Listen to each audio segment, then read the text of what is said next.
گزشتہ دنوں اغوا ہونے والے 7 سالہ سارم کی لاش برآمد ہوئی تھی، جسے اغوا کے بعد اور جنسی زیادتی کے بعد قتل کر دیا گیا تھا۔ آج اس کی تحقیقاتی رپورٹ میں سنسنی خیز انکشافات ہوئے، جس میں بتایا گیا ہے کہ اس میں جس معلم کے پاس وہ مدرسے میں پڑھنے جاتا تھا، اس معلم کے کمرے سے جنسی ادویات برآمد ہوئی ہیں، جو جنسی طاقت بڑھانے کے لیے استعمال کی جاتی ہے۔ اسی طریقے سے یہ بھی بتایا جا رہا ہے کہ اس کی فورینزک رپورٹ کے وقت جو چیزیں سامنے آئیں، اس میں اس کی ویڈیوز سے کچھ فحش مواد بھی برآمد ہوئے۔ ان تحقیقات سے اس بات کو تقویت ملتی ہے کہ اس شہر میں موجود مدرسے اور مساجد میں جو غیر مقامی مؤذن ہوں، امام مسجد ہوں یا معلم ہوں یا بچوں کو پڑھانے والے قاری ہوں، وہ زیادہ تر غیر مقامی ہیں، کہ جن کا سب سے بڑا مسئلہ یہ ہے کہ ان کے پاس رہائش نہیں ہوتی۔ یہ مساجد میں ہی ان کو 1 یا 2 کمرے بنا کے دے دیے جاتے ہیں، جہاں یہ بغیر فیملیوں کے رہائش پذیر ہوتے ہیں۔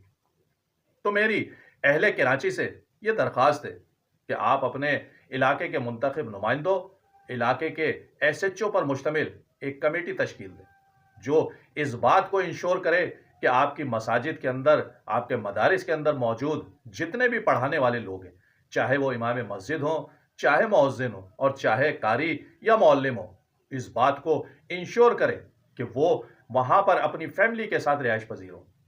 اگر آپ کو لگے کہ کوئی بیچلر یہاں پر رہ رہا ہے تو اسے ہرگز آپ اجازت نہ دیں،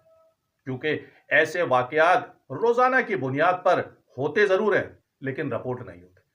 کیونکہ کہیں والدین خاموش ہو جاتے ہیں اور کہیں بچے سہم کا ڈر کر اپنے گھر والوں کو نہیں بتاتے،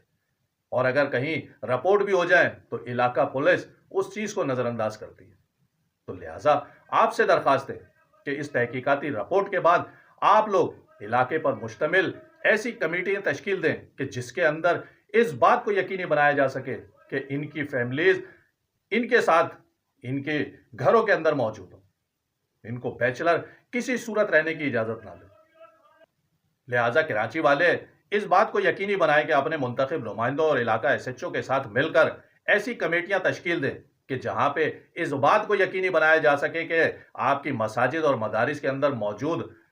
امام مسجد ہوں یا مؤذن ہوں یا قاری معلم ہوں، وہ اپنی فیملیز کے ساتھ رہائش پذیر ہوں، بیچلر کو کسی صورت اجازت نہ دے کہ وہ مسجد یا مدرسے کے اندر موجود ہوں۔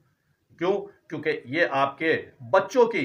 سیکیورٹی اور ان کی جان اور ان کی عزت کا معاملہ ہے۔